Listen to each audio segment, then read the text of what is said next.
कांग्रेस उपाध्यक्ष राहुल गांधी ने नौगांव में एक चुनावी रैली को संबोधित किया।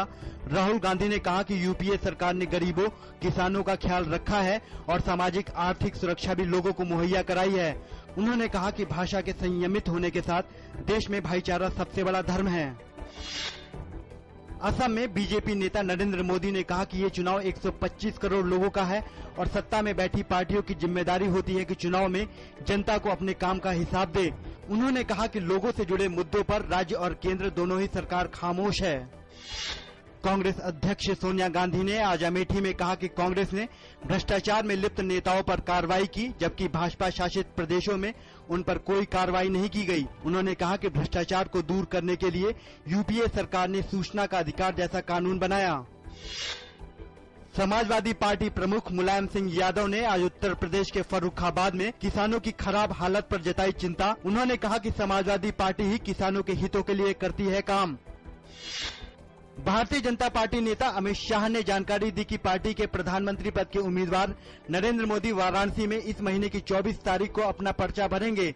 अमित शाह ने कहा कि कांग्रेस नेता राहुल गांधी ने उत्तर प्रदेश में विकास और भ्रष्टाचार मिटाने के लिए कुछ नहीं किया। कांग्रेस नेता आनंद शर्मा ने महाराष्ट्र में कहा कि आरएसएस और बीजेपी द्वारा मनोनीत एक व्यक्ति के लिए इतना प्रचार किया जा रहा है, यह हमारे लोकतंत्र के लिए ठीक नहीं है। उन्होंने कहा कि एक व्यक्ति 125 करोड़ के देश में सभी समस्याओं का समाधान नहीं कर सकता। चुनाव आयोग ने चुनावों में बिना खाते के बड़ी मात्रा में धन के इस्तेमाल के खिलाफ आंध्र प्रदेश में राजनीतिक दलों को सावधान किया। मुख्य चुनाव आयुक्त वीएस संपत, चुनाव आयुक्त एचएस ब्रह्मा और नसीम जैदी ने राज्य में 30 अप्रैल और 7 मई को होने वाले लोकसभा और विधानसभा चुनाव की समीक्षा की। अरुणाचल प्रदेश की 2 लोकसभा और विधानसभा की 11 सीटों के 34 मतदान केंद्रों पर 60% मतदान की खबर है। राज्य में लोकसभा और विधानसभा सीटों के लिए 9 अप्रैल को वोट डाले गए थे, लेकिन कुछ पोलिंग बूथों पर उपद्रवी तत्वों ने इलेक्ट्रॉनिक वोटिंग मशीनों को नष्ट कर दिया था।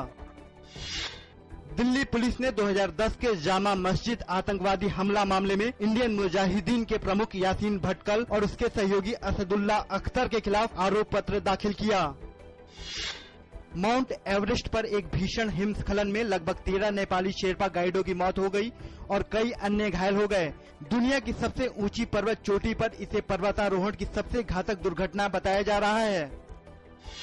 आईपीएल में आज के मुकाबले में रॉयल चैलेंजर्स बेंगलोर ने टॉस जीता। मुंबई इंडियंस को पहले बल्लेबाजी का दिया मौका। जीत के लिए रॉयल चैलेंजर्स को बनाने होंगे 116 रन। मुंबई इंडियंस के बल्लेबाज नहीं कर सके उम्दा प्रदर्शन।